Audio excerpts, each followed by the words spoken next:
찬송가 313장.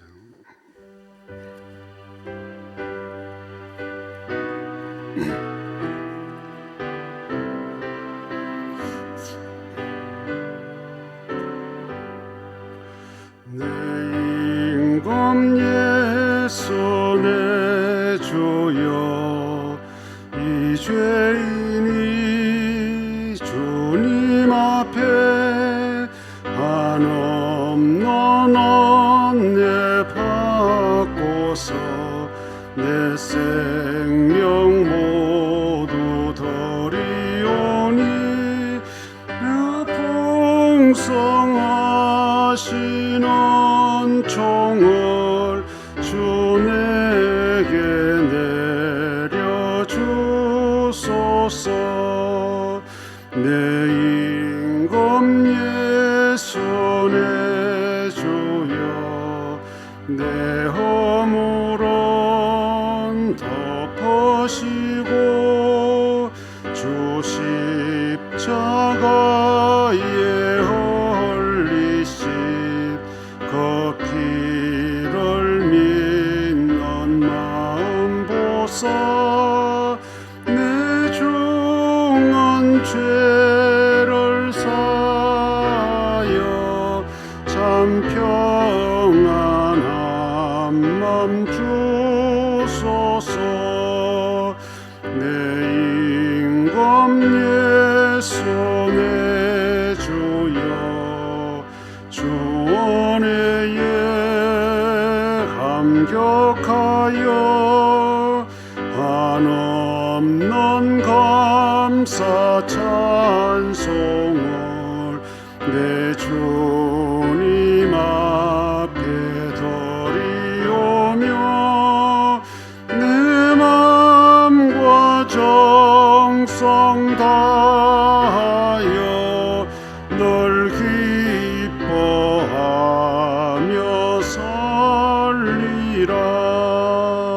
내 임금 예수 내 주여, 이 마음과 이 천한 몸 그 보배 피로 값주고 주 친히 사신 것이오니, 나 이제 사나 죽거나 주 뜻만 따라 살리라.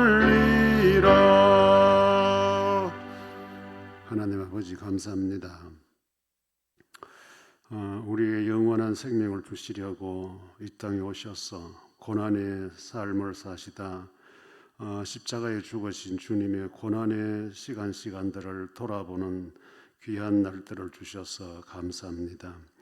우연하게 구원받은 일이 아니라 나 하나 구원받기 얻으려고 우리 주님 어떤 길을 걸으셨는가 묵상할 수 있는 시간들을 주셔서 또한 감사합니다. 어느 하나 헛됨이 없는 주님의 고난의 발자취 묵상하면서 주어지는 이 한 주간 주님과 함께 동행하는 삶이 되도록 간섭하여 주옵소서.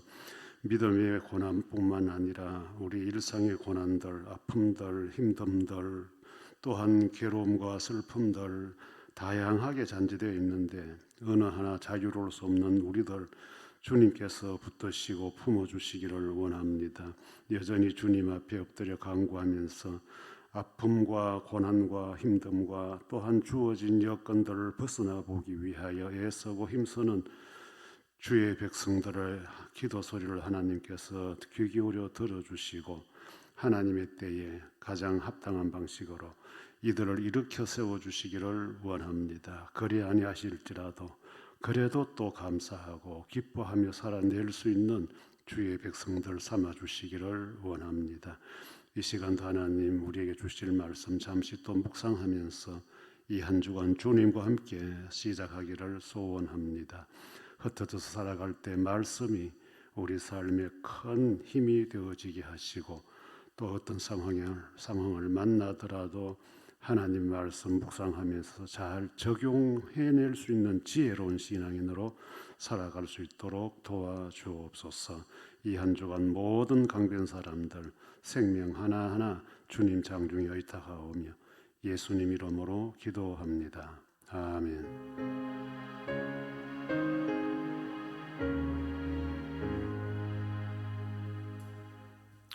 하나님 말씀 이사야 22장 12절부터 14절까지 제가 읽겠습니다. 그날에 주 만군의 여호와께서 명령하사 통곡하며 애곡하며 머리털을 뜯으며 굵은 배를 띠라 하셨거늘 너희가 기뻐하며 즐거워하여 소를 죽이고 양을 잡아 고기를 먹고 포도주를 마시면서 내일 죽으리니 먹고 마시자 하는도다.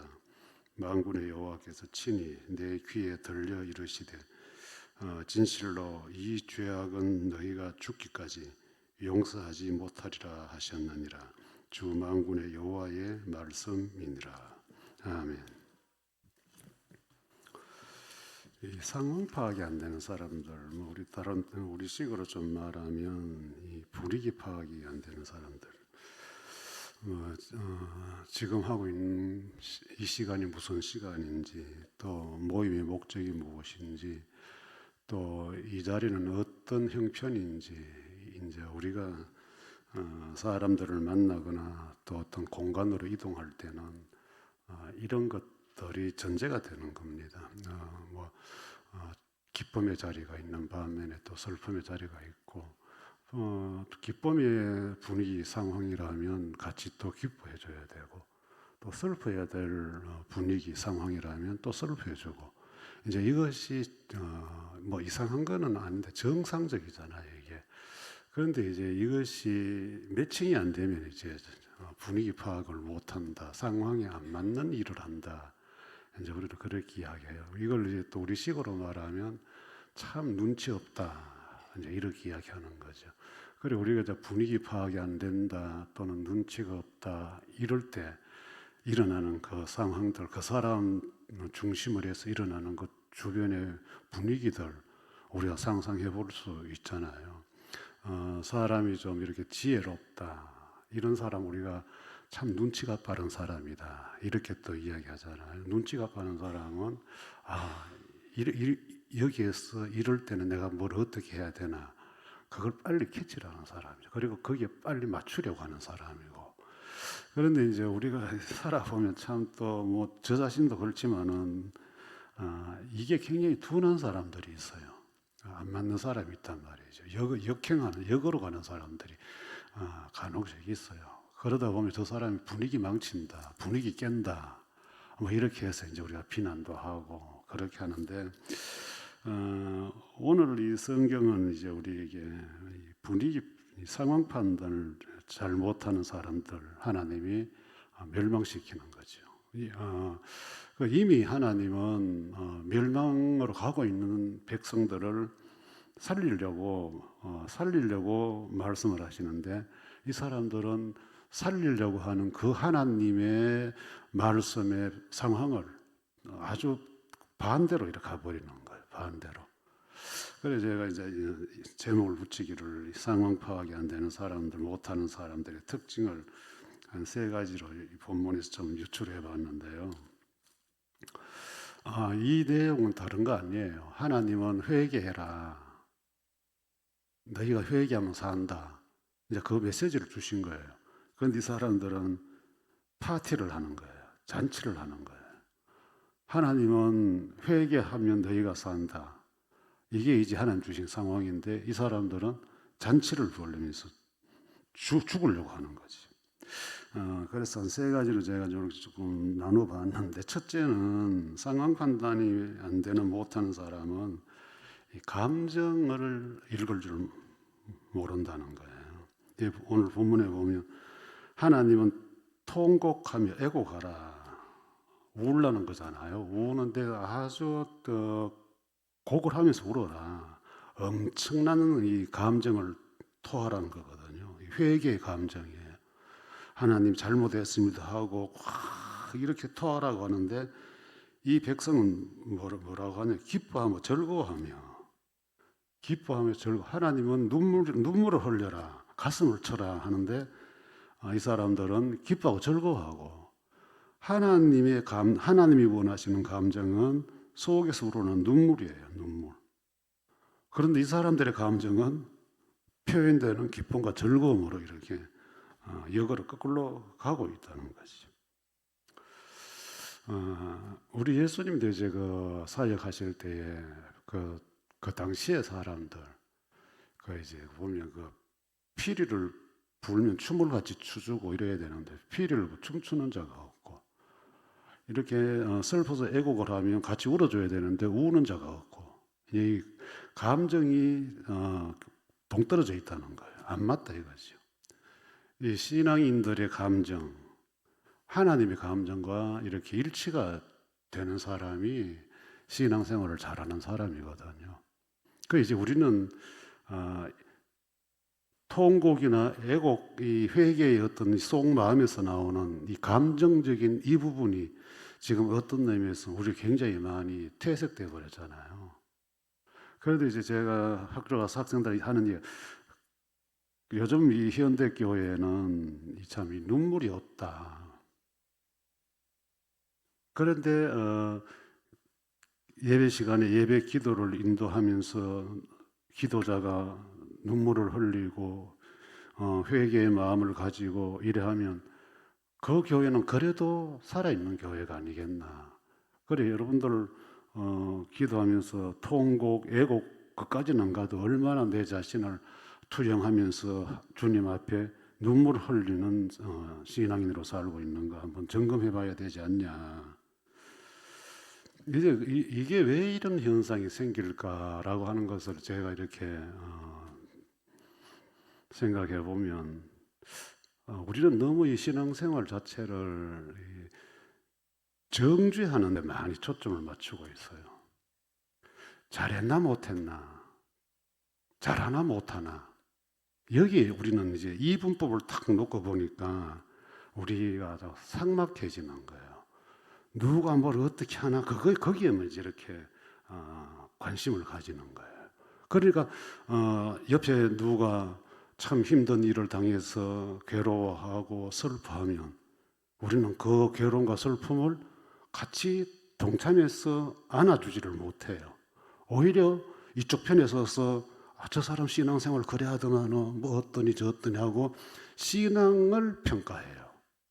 이게 지금 우리 안에는 아주 자연스럽게 형성되어 있잖아요. 그러니까 이제 영적으로 인도하는 목사 같은 경우는 모든 걸 그 잣대에서 평가를 해버리잖아요. 먼저 울어주고 슬퍼해주고 안아주고 위로해주고 이거 다음에 해도 늦지 않은 일인데 그런 것 때문에 네가 슬퍼하기 때문에 울 자격도 없다 할 정도로 우리는 그 부분을 매도를 해버려요. 묻어버려요. 그러니까 이제 이런 일을 한 번, 두 번 당하면 뭐 이렇게 속에서 나오는 이 감정 표현을 못하죠. 그런 분위기 속에서는 해봐야 뭐 믿음 없다 소리 들을, 기도 안 해서 그랬다는 소리 들을 거고 뭐 돌아오는 답이 뻔하니까. 사실 우리는 이제 그 예수님을 이야기할 때에 뭐 오전 시간에도 제가 예수님 마음을 이야기했지만은 예수님의 그 감정 표현을 진짜로 주님은 인색하지 않으셨거든요. 이 감정을 표출하는데 다른 사람과 감정을 이입하는데 우리 예수님은 아주 탁월하게 그 힘들고 아픈 사람들, 장애인들, 버림받은 소외된 여인들 만났을 때 그 대화법을 보면 굉장히 푸근하게 그들의 감정을 받아들여 주신단 말이에요. 그런데 우리의 이 신앙생활은 그런 상황들을 자꾸 놓치는 것 같아요. 이제 그 당시에 예수님 당시에는 이제 바리새인들하고 좀 못된 것들이 이 감정이 안 통했잖아요. 그 뭐 보면 주님이 삭개오 집에 가서 막 이렇게 떠들고 노니까 이 사람들이 그 기분 좋은 감정을 전혀 못 이해를 못하는 거예요. 전혀. 귀신 들렸다는, 오히려 귀신 들린 놈들이다 이렇게 폄하를 해버리잖아요. 그래서 지금 현대교회 교인들이 지금 거의 다 이 바리새인화되어 있어요. 뭐 귀신 들렸다까지는 가겠지만은 믿음이 열심히 안 해서 그렇고, 이런 공식을 세워가지고 어떤 한 개인의 모든 슬픔, 고통, 아픔들을 공식화 시켜버리니, 이게 여러분들 이 상황, 주님이 주시는 상황을 못 받아들이면 우리 눈에서 눈물이 없다.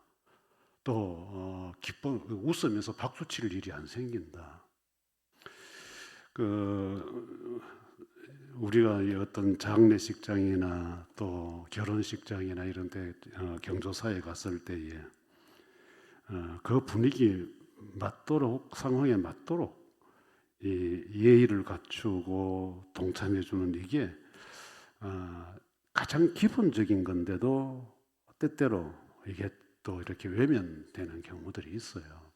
그래 여러분들은 이 분위기, 상대방의 분위기, 그리고 그 모임의 성격들, 이런 것들을 좀 잘 파악을 해가지고 거기에 맞는 어떤 이 감정 표현들, 이 말로서 하는 감정 표현까지도 포함해서 좀 하면, 슬픔의 자리에서는 서로가 더 슬퍼하면서 위로가, 그 슬픔이 위로로 변할 거고, 기쁨의 자리에 가면 그 기쁨이 더 큰 기쁨으로 환희가 될 거고, 이제 이걸 신앙인의 분위기 메이커라고, 이게 좀 잘 하면 참 우리 안에서도 뭐 영적인 부분은 또 영적인 부분이지만은 인간적인 부분도 훨씬 화기애애하지 않을까. 화기애애. 그런데 우리는 너무 이렇게 그 사람 입장, 상황은 너무 도외시하고 자기 감정, 자기 기분만 가지고 모든 걸 편집을 하려고 하니까 이 공동체가 삭막해져요. 자꾸 삭막해져요. 정이 없단 말이에요. 정이. 그 다음에 두 번째는 보면 상황 판단이 안 되는 사람들은 때를 놓쳐요. 지금 이때 뭘 해야 되는지를 놓치게 된다. 여기 보면 하나님은 머리털을 뜯으며 굵은 배를 띠라. 이제 앞에는 통곡, 애곡은 마음의 감정이에요. 감정의 문제고, 이제 여기 뒤에 나오는 이 부분, 머리를 밀고 굵은 베옷을 입는 건 외형적인 회개의 모습이거든요. 회개를 할 때는 속에서는 눈물이 나와야 되고, 그 다음에 겉으로는 죄인으로서 하나님 앞에 엎드려야 된다. 이것이 이제 외형적으로 머리를 밀고 이 남다른 옷을 입고 이제 회개를 하는 거예요. 그런데 이 사람들은 뭐 합니까? 양을 잡아서 고기를 먹고 포도주를 마시면서 축제를 하는 거예요. 회개의 모양을 가지고 지금 엎드릴 때라고 하나님 말씀하시는데, 이 사람들은 오히려 더 적극적으로 방탕의 모습을 하나님 앞에 보인다. 이 때가 지금 이래야 지금 살 길이 열리는데, 이 사람들은 그 때를 지금 전혀 개의치 않는 거예요. 여기 뭐 본문도 그래 이야기하지만은 뭐 묻고 죽는 귀신 때깔도 좋다 하더라. 묻고 내일 죽으면 그만이지. 이제 이런 식으로 이제 이 사람들이 이 자체가 그렇게 하는 거예요. 성경은 여러분 때에 대한 말씀이잖아요. 구약의 창세기부터 모든 것은 하나님의 때에 맞춰서 일어나는 사건들. 그러니까 그 때에 맞도록 신앙인들은 생활을 해줘야 된다. 그래서 이제 주님 우리에게 비유로 말씀하실 때도, 그 열처녀 비유 때도 5 여인은 기름을 주님 그 신랑 올 때를 준비하는데 5 여인은 그 때를 준비를 안 하잖아요. 아이고 막 일단 자고 보자 이거잖아요. 그러다 보니까 이제 5 여인은 미련하다고 해가지고 때를 놓친 여인으로 그렇게 기록이 돼 있거든요. 그래서 현재 우리가 살다 보면 교회적으로도 그렇지만은 이 가정적으로도 때라는 게 있어요. 뭐 좋은 때도 있지만은 또 안 좋은 때도 있잖아요. 뭐 좋은 때는 더없이 찬송하고 감사하며 살지만은 안 좋은 때, 지금 이 백성들도 안 좋은 때잖아요. 회개해야 될 때란 말이에요.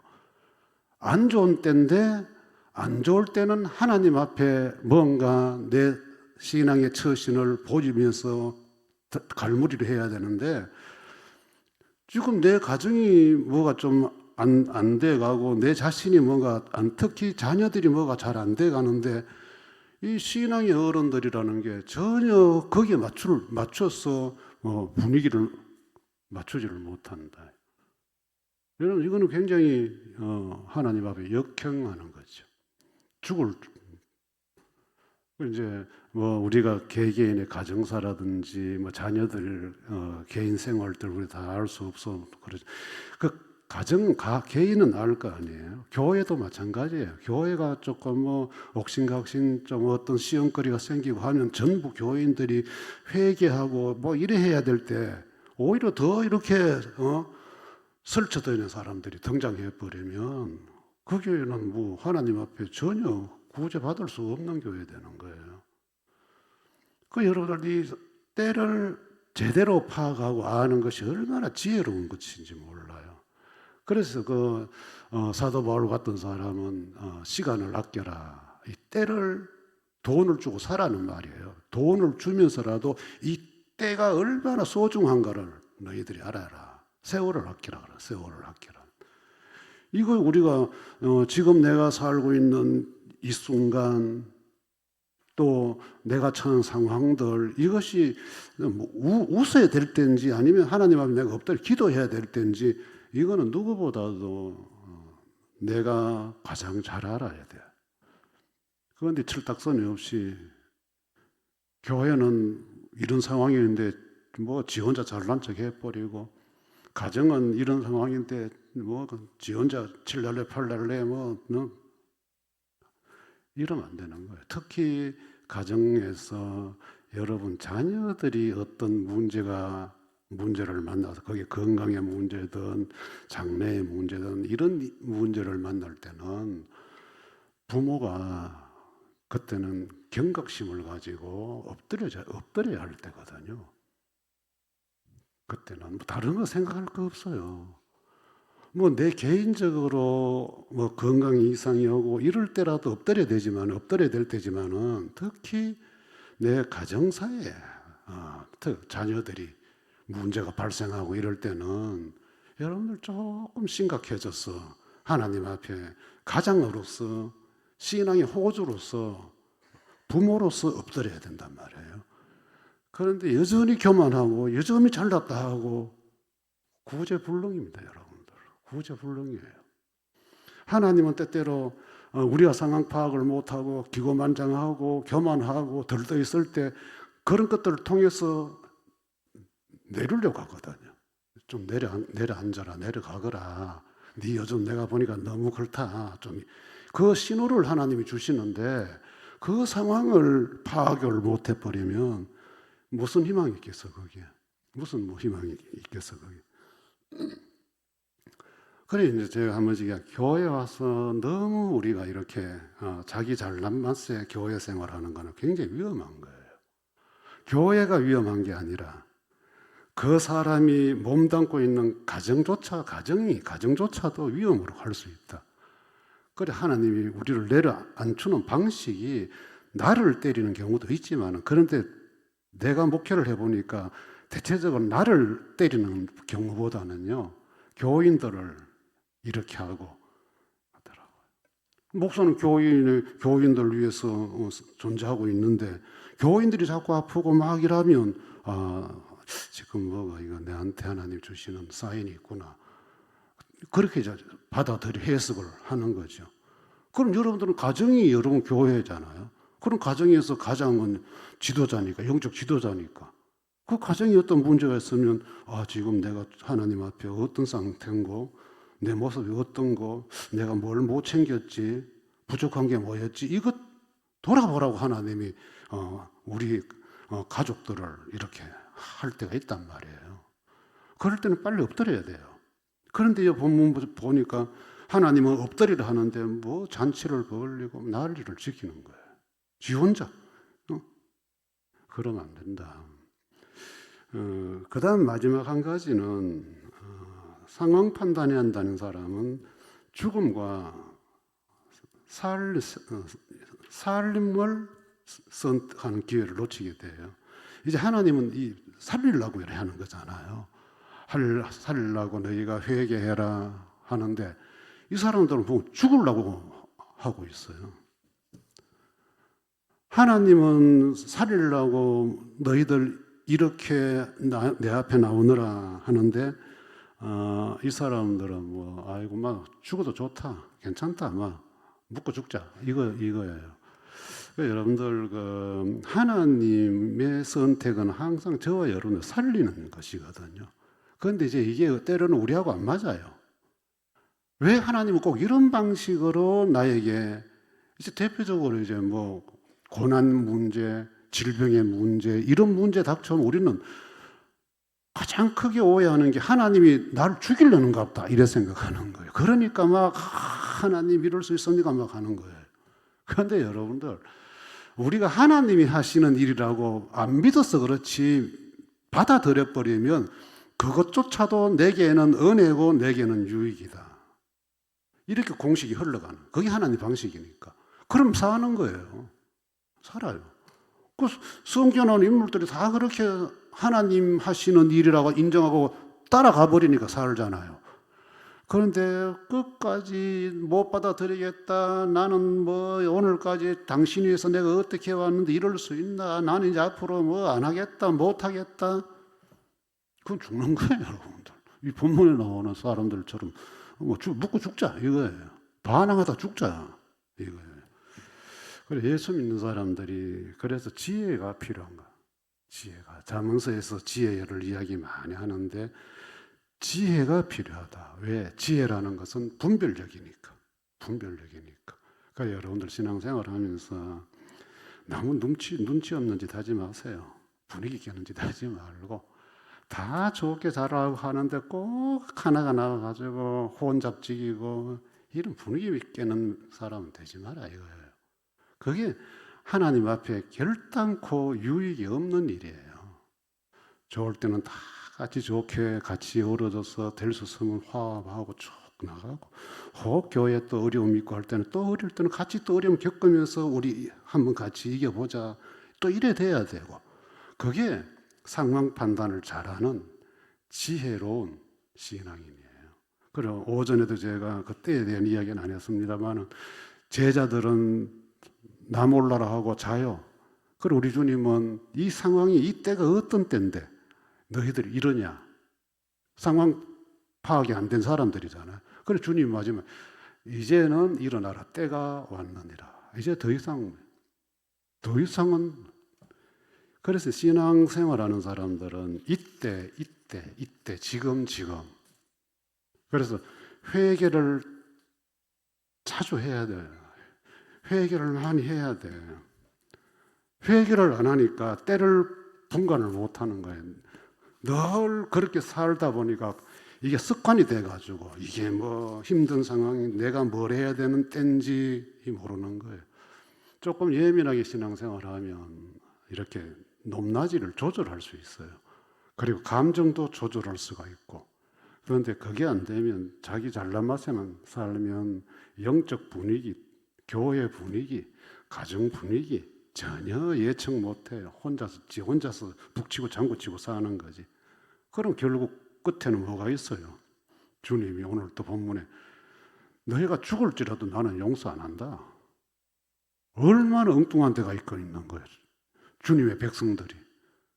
이렇게 무서운 결과가 온다. 그래 여러분들 특히 어른된 우리들은 참 교회 생활이든 가정 생활이든 여러분들이 몸담고 직장 생활이든 사람들 속에 이렇게 있을 때는 뭔가 좀 기류가 좀 이상하다 할 때는 하나님께서 너를 보라는 게 아니고 나를 보라는 사인이구나 신호구나 라고 하면서 엎드리는 그게 사는 길이거든요. 그게 하나님 앞에서 상황 판단을 잘하는 사람, 지혜로운 사람이에요.